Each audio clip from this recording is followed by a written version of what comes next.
From Washington, D.C., this is Middle East Focus.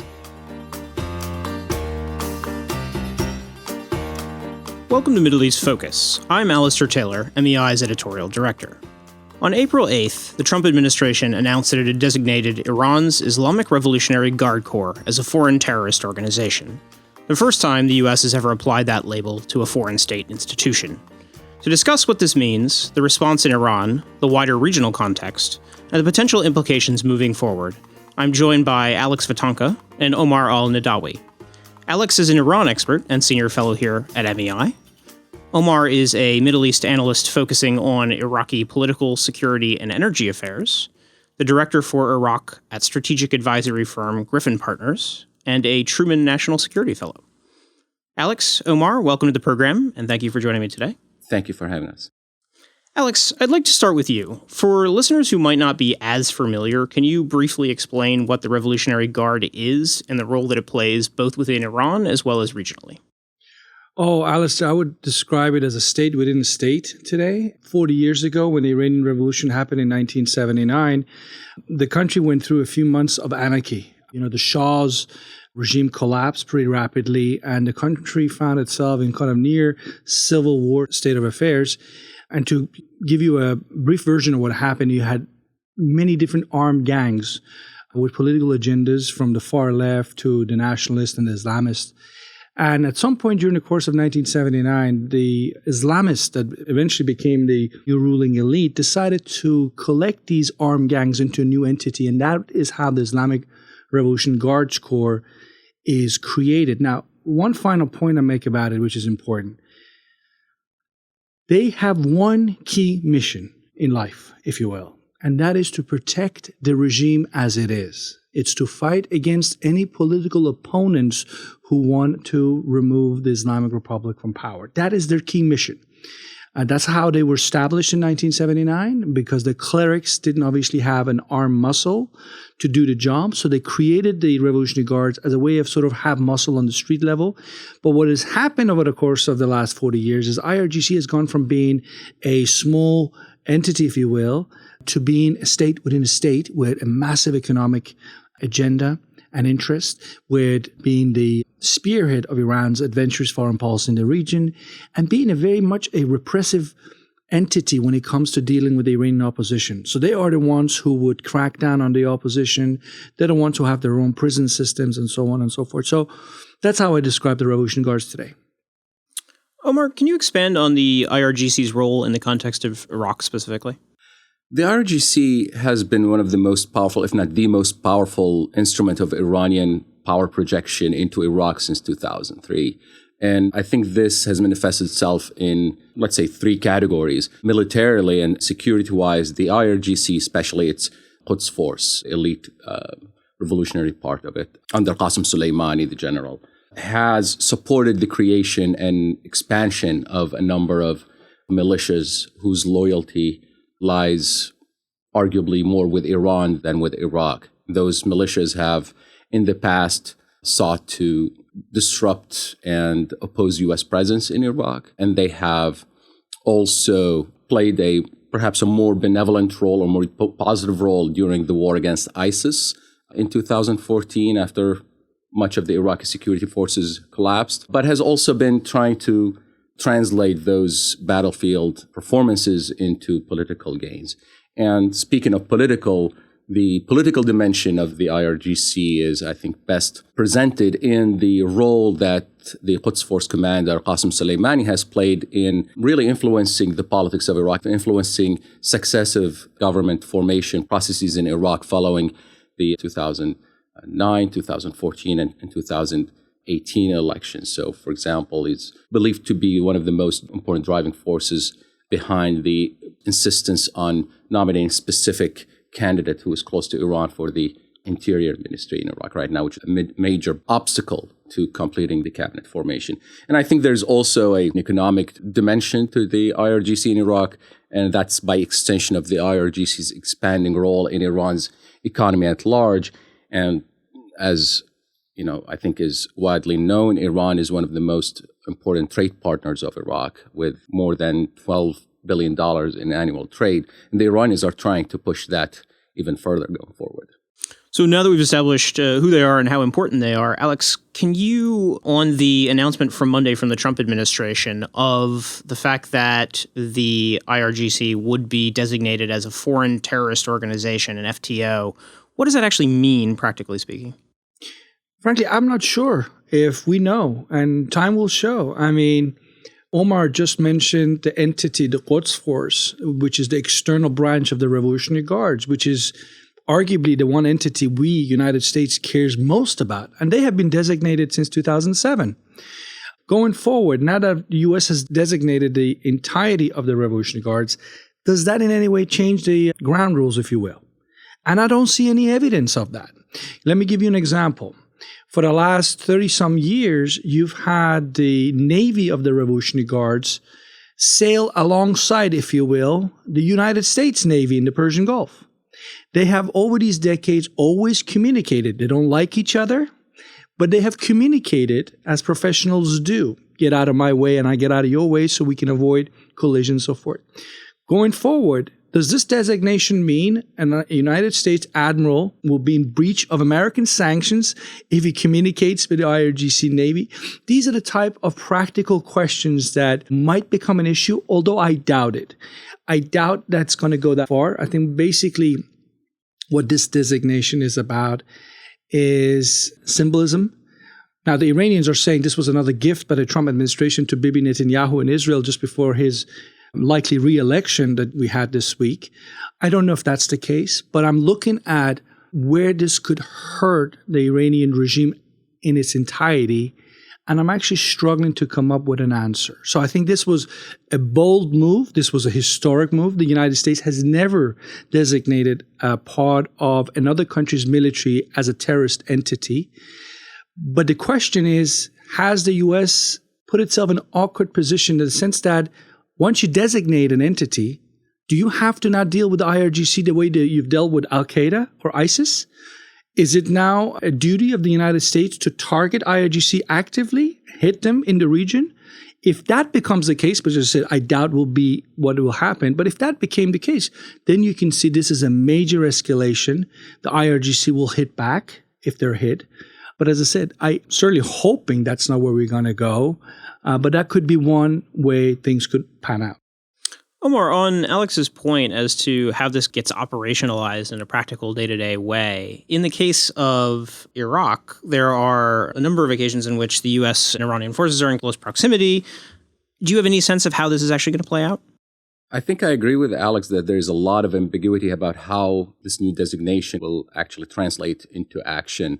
I think the sense in Iraq right now is that this is an unnecessary complication. It's an unnecessary step that will create a lot of awkwardness potentially down the road. Again, practically, Iraq is already dealing with the complications of the sanctions that were reimposed in November by President Trump and has been struggling to get new waivers from those sanctions to continue to import the gas and power supply that Iraq desperately needs to keep the lights on. Does the new designation affect that? Probably not necessarily from a transactional point of view, but it raises the question of if the U.S. authorities decide that the IRGC is involved in the energy businesses that export the gas and electricity to Iraq, does that mean that Iraq's Minister of Electricity or Iraq's Minister of Oil will be considered liable to criminal charges as someone providing material support to a terrorist entity? And that's really creates a very awkward situation between the U.S. and a country that's considered a close ally in the war against terror. Alex, obviously this decision had backing from the White House, from the president, from Secretary Pompeo, National Security Advisor Bolton, but there have been a number of reports that the Pentagon and the CIA opposed it. Do you have a sense of what the kind of major divisions within the U.S. government on this issue are and how that's playing out? Well, my sense of it is that the Pentagon and intelligence community and so forth are looking at this as, sure, a political decision, but they're looking at the sort of cost-benefit analysis. What do you actually get out of it? How does this in any way seriously help the United States squeeze the Iranian regime even more so than today? And I think those are really legitimate questions to ask. And then there's the argument that once you start going down this path, other countries can start designating U.S. military forces as terrorist entities, which happened within a few hours of the American designation of the IRGC. They retaliated. The Supreme National Security Council of Iran quickly designated the Central Command Forces of the United States as a terrorist entity. Now, imagine if other countries do that sort of thing. It just creates a lot of ambiguity, makes the situation more complex, and it's not really helpful. I also think what is probably part of the hesitancy or the reservations that the likes of Pentagon had is you have tens of thousands of American troops in the region. Whether they like it or not, they will be faced with IRGC forces. And putting this burden on them, if you will, it just ties their hands maybe. It's not that Pentagon considers the IRGC to be a good force. It's not. The question is, how does the United States empower itself in a practical way by having this designation? Now, again, I want to make this point. Politically, it certainly captured the headlines. Practically, how does it actually empower the United States vis-a-vis the Islamic Republic?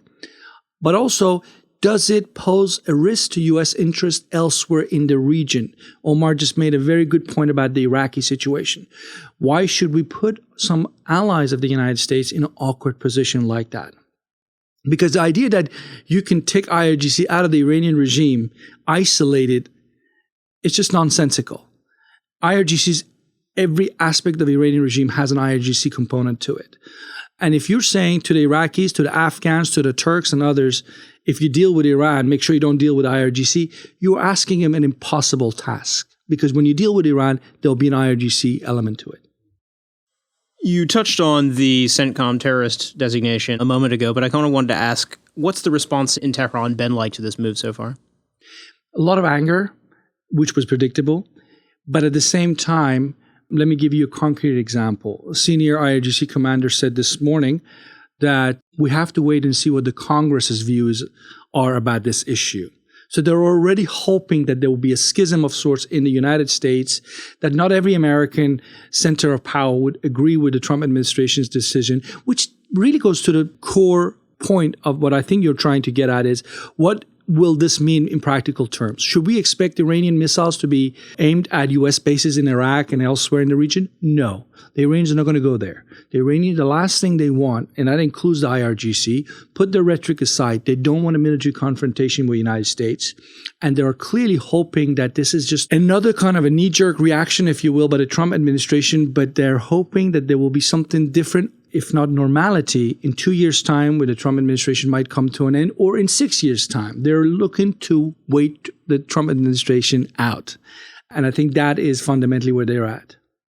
I wanted to ask you as well, what impact does this have on the internal power dynamics within Iran? You know, it's too early to say this is going to empower the hardliners because, you know, this is one of the arguments that people have made, that this is going to help the hardliners. Might have been the case if IRGC was an innocent entity. But the fact is IRGC has a very bad record today inside Iran. It's seen to be a corrupt entity that is a predatory force that looks after number one, that is at the heart of repression inside Iran against the opposition. So, in fact, many Iranians inside Iran, and that would be the majority of Iranians who are against the Islamic Republic, are probably supportive of the move. So if you look at it from the point of view of that audience, the Iranian opposition, they're probably by and large supportive. But if you look at it from an American national security point of view, the question you have to ask is, if you want to talk to the Iranian regime, then how did you empower yourself by saying you're not going to talk to the IRGC, knowing full well that IRGC is at the heart of that Iranian regime? So you basically canceled out the opportunity to talk to them. Now, alternatively, you're not interested in talking to the Iranian regime, IRGC or anybody else. You want regime change. Then that makes a lot more sense. Then you're trying to sort of say, the whole thing is bad, the whole thing has to go, and we will start coming after you the way they did with this designation. Omar, if you were the government in Baghdad, how worried are you about the impact of an Iranian response and what it'll mean in Iraq and what it'll mean for the kind of already tense Iraq-US ties? I think from the Iraqi perspective, the concern is that Iran has made it very clear, the Iranian president Iranian diplomats at the highest levels have repeatedly expressed their keen interest in maximizing and expanding economic cooperation with Iraq. They want more trade. They want more energy cooperation. They have just signed a 3-year extension of energy cooperation, basically energy flowing from Iran to Iraq. They want more railway links, linking, I think, Abadan to Basra in the south. For the Iranians, Iraq is a major portal through which they can work around the sanctions. And if the Iranians sense that the designation is going to discourage Iraqi acceptance or willingness to do business with Iran, they may get more heavy-handed. When you push a market or a transaction underground, it finds a way. And when you do that, the black market is going to be probably more damaging to Iraq's economy. And at the end of the day, it will be just less traceable for the U.S. and less interdictable for the U.S. Iran has shown a lot of ability to work around sanctions for decades, and they're very adept at it. It's just going to make things very awkward for the Iraqis. Now, the intention from the U.S. side in terms of the Iraqi factor is perhaps positive, because Iraq eventually needs to have more balanced economic relations with its neighbors, which are now skewed more heavily towards Iran. But this sort of American tough love is perhaps not the best way of approaching it. Long term, yes, I think Iraq should not be relying on energy imports from outside, because it is already flaring billions of dollars worth of natural gas that are going to waste on a daily basis. But in the short term, immediate term, I think it will put the Iraqis in a very tough spot as they try to walk this fine line between having amicable relationships with Iran and keeping the U.S. on their side as well. Alex, on the economic point as well, to what extent does this increase the perception of risk of doing business with Iran if you're a foreign company? Not just an Iraqi company, but another foreign company, say. You know, again, I think that's time will show, but the two things to remember. If you were already deterred from going into Iran because of U.S. pressure, this designation makes no difference. You already had chosen not to go to Iran. You made a commercial decision, and that's at the end of that. Now, alternatively, if you are, say, the European Union, and you have a policy that says we would like to engage with Iran. Iran is a problematic actor. There are issues that we are very concerned about, including what they do in the region, which the Europeans share with Washington. But unlike the United States, they believe the path forward is critical dialogue, if you will, what the Europeans call it. If that's your policy preference, then you're probably going to say, if you're European Union, to your European companies, we will back you up. The way the Europeans have said they will back companies up against what they call extraterritorial American sanctions, right? Against a third country, in this case, Iran. So I think, for me, the issue is, can we expect anything overnight to change in terms of the flow of investment going into Iran? No, because that's already been determined. The flow of investment into Iran has almost come to zero. And if you look at the latest, I believe it was the World Bank that came out, and the Iranian economy is projected to shrink about 6% in the next year. Those are the tough realities. And this designation will not be making much of a difference either way in terms of the trajectory of the Iranian economy. Notice that one of the parts of this designation is a bit that would impose criminal penalties on anyone who knowingly does business with the IRGC. How big of a loophole is that, given the kind of opaque nature of a lot of the IRGC's business ties in Iran? Well, I mean, that's an excellent point. I mean, look, millions of Iranians probably over the course of the last 40 years, one way or another, served in the Revolutionary Guards. You have to remember, while it has a professional core, a lot of people serve as foot soldiers of the Revolutionary Guards as conscripts. They're asked, instead of going to the regular armed forces, they go and do their 2-year conscript service as members of the Revolutionary Guards. What happens to those people? And the danger here with this U.S. designation is you have potentially put a huge demographic group that we know, because we know there are opposition to the regime within serving members of the Revolutionary Guards. You've kind of shut the door and said, we can't talk to you because we just sanctioned you. That to me is to reduce American leverage or options that we can play with. Because if you ask me, is the way forward to squeeze Iran to threaten them with military conflict? I would say no, because there's no realistic scenario where this Trump administration will go to war with Iran. So if we're not going to go to war with Iran, why do we talk as if we're going to go to war with Iran? Alternatively, why don't we look for real schism within the Iranian regime? And that exists. There are real differences inside the Iranian regime.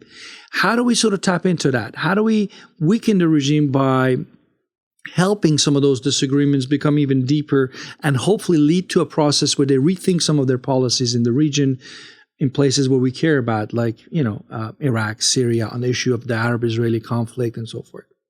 We should probably wrap things up, but Omar, how do you see the government in Baghdad threading the needle going forward here? Iraq's best bet is to rely on its unique position from the American perspective in the Middle East. Iraq knows that it is too important to fail, and that Washington might not be initially willing to express so publicly, but is eventually not going to push Iraq far off the edge or jeopardize the recent gains in Iraq by doing something foolish like trying to execute and enforce the implications of this designation to the full extent. So I think in time, Iraqis will probably test the hypothesis that this designation is more about optics and is similar to a lot of other Trump administration decisions in the Middle East, which have been go in first, ask questions later, and think about the details later. Time will tell. Alex, any final thoughts? I would just say this. I agree with Omar. A lot of this is about politics and optics and making a big show out of it. But frankly, I would probably go with the skepticism that was found in the Pentagon or the CIA and say, great, you got the headlines, but then what? How do you actually empower and advance American interest in the region? I think that's a big open question. But what we say is, let's not forget, we shouldn't, in our criticism of this decision, forget the fact that IRGC is a malign entity inside Iran and in the region. But the question for us is this the best way forward? I'm not sure that this designation helps us in confronting IRGC in the most effective way. We'll have to leave it there, but thank you both for joining us on the program today. Thank you. Thank you, Alice. And thank you as well to our audience for listening in and to our production team for their work on today's program. We will see all of you next week. This has been a presentation of the Middle East Institute. To support MEI's programs and podcasts, please donate at www.mei.edu. Thank you for your support.